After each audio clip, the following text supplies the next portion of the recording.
Hi friends, welcome to the RB smart Spanish YouTube channel.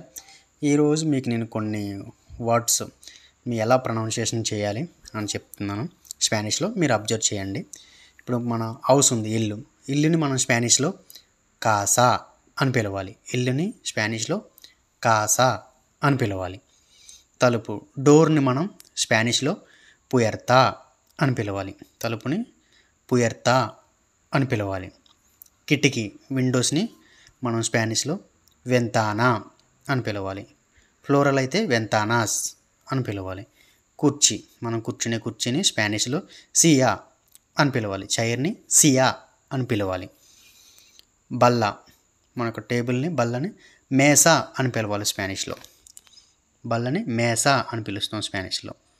ద్వీపం ల్యాంప్ని లాంపారా అని పిలవాలి. స్పానిష్లో ద్వీపాన్ని లాంపారా అని పిలవాలి. మంచం మన యొక్క బెడ్ని కామా అని పిలవాలి. స్పానిష్లో కామా అంటే బెడ్ అనే అర్థం. So now I will explain in English to Spanish. Please observe how I am pronouncing in Spanish.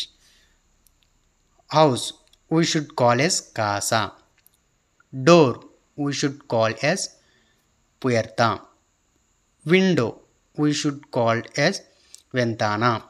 Chair we should call as silla.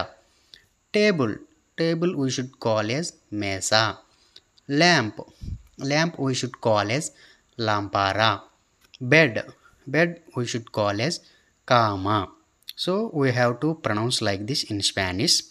If you have any doubt, please text to me, contact to me. I will rectify your doubts. Don't forget to subscribe our channel. Please subscribe our channel, friends. Like and comment. అలాగే మీకు tomorrow verbs కోసం చెప్తాను class.